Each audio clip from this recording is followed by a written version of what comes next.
Express Halftime Report is brought to you by American Express, the official card of the NBA.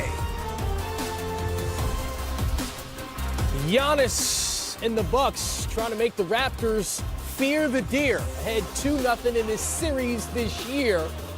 But it's just a one-point game at the break. In the first game between these two teams this season, Giannis, Kawhi did not play. Second game, both kind of held under the wraps with Kawhi scoring 20, Giannis scoring 18. And in the first half tonight, Giannis with 18, Kawhi with 17. This is what we've been waiting for, these two star players scoring a lot and being effective. This is definitely what you want. When you have two great players like this, you want to see them put their talents on display. You want it to be a game where both of them shine. And that's what we're getting in the first half. Giannis is playing well, Kawhi's playing well, and it's a treat. And it's one of those things that you love to see. Here you have Greek Freak ISO'd one-on-one against Siakam. One-on-one, there's nothing really he can do. Siakam is long and athletic, but the Greek Freak has too much space, too much room down here. Then you see right here, getting out in transition, running, taking his time, and you know he's going to finish strong and finish right at the rim. And now he's showing the diversity in this game because now he's leading the fast break. He sees the lane, attacks that rim. So what I like about these highlights is we're seeing Giannis all over the court doing different things. Right here, this is just a grown man rebound, bully ball right after the dunk, bouncing up. And now you see him initiating the screen, goes straight to the left, gets back to that right hand. Giannis can do it all. He can finish on the break, he can lead the break, he can rebound. And the best thing about him is when he sees an area and he sees space, he attacks it immediately. And those clips are a really good example of it, but Giannis is the one who's benefiting the most. It's been an assault at the rim for Milwaukee in this first half. 28 points in the paint. They're getting right to the cup. That offensive rebound and putback, there's nobody in the lane 6'10 or bigger. They've taken advantage of the fact that Toronto is playing smaller in the absence of Jonas a little bit here. When you look at the rebounding numbers, Giannis is out-rebounding Toronto's front line 9-7. Is that something we overlook with his game because we're always talking about the three-point shot or whether or not he's scoring in the paint? But rebounding, at times, he's been dominant. This seems like one of those games with 9 rebounds in the first half. Yeah, he can be dominant as a rebounder. He's also dominant as a playmaker.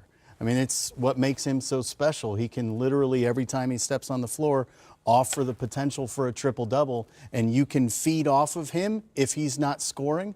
And one of the big reasons for it is because he's got the ability to grab those rebounds we saw in traffic. He rebounds out of his area. He's not a guy who's a space rebounder. He's just going to be bigger than you, longer than you, and go get one.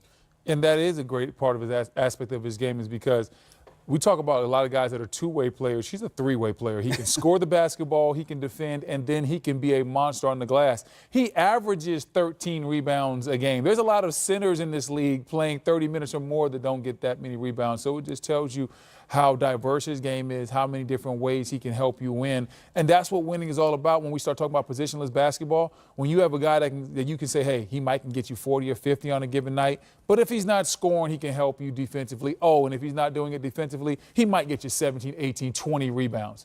That's what you're looking for in a star player. So much focus on Kawhi, so much focus on Giannis. Kyle Lowry not in this game, one of your assist leaders in the NBA this year. Fred VanVleet stepping up.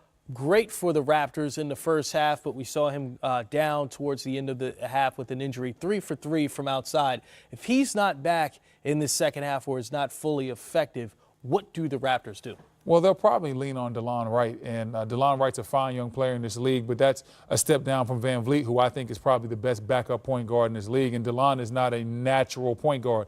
He has talent, he has size, he has ability with the ball, but I think Toronto offensively takes a step back if they don't have VanVleet, and on top of that, they already don't have Kyle Lowry, so being down to your third-string point guard normally hurts the offense, and it puts a lot of pressure on guys like Kawhi to try to do even more. And it really changes the dynamic here because they don't have Kyle. Their closing lineup very often is both Kyle and VanVleet. Yeah. So it's not just that they're going to rely on DeLon, it's that they can't put their best closing lineup on the floor at all. That's a great point, Griffin. We'll look for that in the closeout of this game to see what lineup they do end up going with. Kawhi Leonard bouncing back after that loss to the Spurs last night. And the Raptors pull it out over the Bucks. Nikola Jokic had himself a game. 39 points, a season high for him. And that's not the best part of his game, Griff. It's the passing. It's the ability to rebound, get the extra shot. I mean, just an impressive overall performance for the Nuggets big man. One of the plays they showed there was a big-to-big Jokic dropping it down to Miles Plumlee. Because Jokic is their primary playmaker and they don't need to keep a point guard on the floor, they've been able to play big-to-big a lot this year. They can play an enormous lineup out there with Paul Millsap on the court, with Juancho Hernan-Gomez, with Jokic, with Torrey Craig. They've kept a lot of size on the court, so at the end of games, they tend to overwhelm some teams on the defensive side, and they have absolutely picked up what Coach Malone is trying to do. You said overwhelmed. How about this is an underwhelming ending? Jazz head by 3 final seconds. What was that? Reggie Jackson throws the interception. And Blake is overwhelmingly disappointed. So is Dwayne Casey. Wait a minute, how many points were they down? 3. Okay. About 10 seconds to go. Interesting situation. Blake Griffin, 34 points, 10 rebounds, 5 assists. Andre Drummond, 15 points, 18 rebounds. And of course, Blake Griffin did not have the ball in his hands, and he's a point forward. That's the guy you want bringing the ball up the court there, right there. It is, and again, it's another example of how badly they miss Ish Smith. They are absolutely not the same team in any way when Ish is not available to them. That's extreme talent. How do you learn how to balance a grill on your mouth? Hard. Time to double up on the dinosaurs. Sunday, right here on NBA TV, Toronto Raptors, Indiana Pacers. Game starts at 7:30, but make sure you tune in before that, 7 o'clock, for the Auto Trader pregame show. And of course, the dinosaurs playing right now against the Milwaukee Bucks. They're just at the half, 1-point game with Milwaukee on top. And we're just going to circle at points in the paint there, Griff. Okay, because Raptors playing good defense in the paint, but still not able to stop what's happening. Yeah, and if Milwaukee had not uncharacteristically given away 10 turnovers in that half, they've been so good in terms of ball control. They've been really good in limiting opponents' fast break opportunities, and neither one of those were particularly good in the first half, and they're still in the position they're in. I think this sets up rather well for Milwaukee moving forward, particularly if Van Vliet can't come back. Yeah, for me, depending on who wins the second half, a lot of it's going to be determined by Van Vliet's health and availability.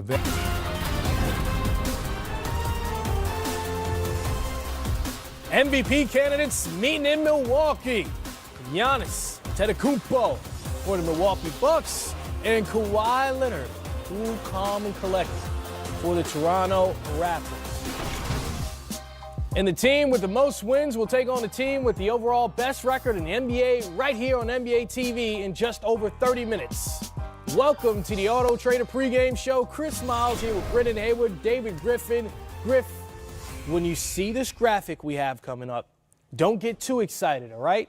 Because as our resident GM, we know when you put together a roster, you love to see advanced stats like the ones you're looking at right here. Milwaukee Bucks taking leaps in offensive rating, defensive rating, overall net rating. Griff, how much credit goes to roster construction, your area of expertise, or elite coaching, Mike Budenholzer? Well, I think it's both, and that's what makes this team so dangerous. Mike is exactly the right fit. You know, we've called it the buttification of the Milwaukee Bucks. He's exactly the right fit for their personnel. The acquisition John Horst made of Brook Lopez to open the floor up for Giannis has been absolutely critical. They actually doubled down on that idea when they brought in George Hill and added Jason Smith as well as part of that. They wanted to be able to always keep a floor spacing 5 on the floor. The George Hill acquisition giving them another defensive guard, somebody else that can make shots spacing off of Giannis. They've gone all in on building this team in the vision Mike Budenholzer had for it. And they're doing everything that Atlanta did stylistically when Bud was there. They just have enough talent now to do it at a level very few teams have ever reached. This is what happens when you have a front office and a head coach on the exact same page. The front office goes out there and gets the perfect players for this coach's system. They work in unison, and guess what? You look out on the court, and it's a beautiful product. In Atlanta, you're right, Coach Bud tried to do the exact same things, and it worked to a certain degree. He had a 60-win season. He had the pieces, and they looked very good. The problem was, and not really the problem, what makes this situation different is that he now actually has an elite player on his team running this system. In Atlanta, you had Al Horford, you had Millsap. Those guys were great players, but they couldn't get you over the hump against a guy like LeBron. Now you're seeing this system run with somebody like Greek Freak, who's arguably one of the top 5 players in the league, and looks a lot different just because he offers a different dynamic. Jeff Teague, Kyle Korver, also all-stars on that team. As you mentioned, it was a squad that was very deep here in Atlanta, but the Raptors, on the other side, 6-4 without Kyle Lowry this season. He's out again tonight. Brendan, when you look at who they are, and you know how good Kawhi Leonard has been, how much of a step back do they take when Kyle Lowry is out, especially in a game like this against the Milwaukee Bucks and against elite teams like this? Well, I think when you lose Kyle Lowry, you lose a lot of things. You lose some defensive intensity. You lose a lot of leadership. You lose his vision. This year, he's averaging a career high for him, 10 assists. So you lose a lot of different things in that aspect, his competitiveness. And not only that, when Kyle Lowry isn't playing, it hurts your depth. I think Van Vliet is one of the top subs in the game at the point guard position. Good point. But now when he's forced to start, it forces you to get a little bit deeper into your bench. You're not quite as deep. And that all has a cumulative effect on your team and how you're playing. So Toronto is a very good team, but they're definitely much better with Kyle Lowry. They're 5-5 in their last 10. All 5 of the losses have come on the road. I think where you really notice Kyle's absence is on the defensive side of the ball. In that span, they're giving up 112.9 points per 100 possessions. It's very uncharacteristic of that Raptors team, and it's because of what they lose on the defensive side of the ball with Kyle at the point of attack. It's a really big loss for him, or for them rather, what they lose on the defensive side. When you look at what Kawhi Leonard's doing offensively, first time in his career where he's had 15 consecutive games scoring over 20 points, how much of that is the symbiotic relationship he now has with Pascal Siakam? Because those two seem to be working perfectly well. I think that has a lot to do with it. I also think that one of the reasons he was playing at such a high level from the very beginning is that this is a 59-win team who was built to win basketball games, and you added a Kawhi Leonard who's a #1 on a championship caliber team. You add Danny Green, who's a championship caliber, championship winning role player. All of the pieces fit. You know, we said it about Milwaukee, and Toronto was very similar in this way. And again, when Kyle Lowry plays, they're just so much better defensively. That gets them out in transition. Siakam pushing tempo for them, and Leonard benefiting from that. I love Kawhi Leonard for this team, and the one thing is everybody's like, wow, Kawhi has made them so much better. In the regular season, that is actually not true. They're at the same winning pace they were on last year when they had DeMar DeRozan. I think Kawhi offers this team a different level of hope when you get into the playoffs right now, because the team will be a little bit more confident. First of all, LeBron James is no longer there. And second of all, you have Kawhi, who is regarded as one of the top players in the league, also a great two-way guy who offers you a little bit more versatility than DeMar. But right now, the team is playing well. But I can't say that because Kawhi is here, they're markedly better in the regular season, because that's actually not true. And we got to give a lot of credit to Nick Nurse stepping in his first year as head coach for the Toronto Raptors with so many injuries that he's dealt with. Jonas Valanciunas, Kyle Lowry, and, of course, Kawhi Leonard sitting out the second night of back-to-backs a lot this year. They've done a good job. Most wins so far this season in the NBA. The Toronto Raptors. Big game tonight coming up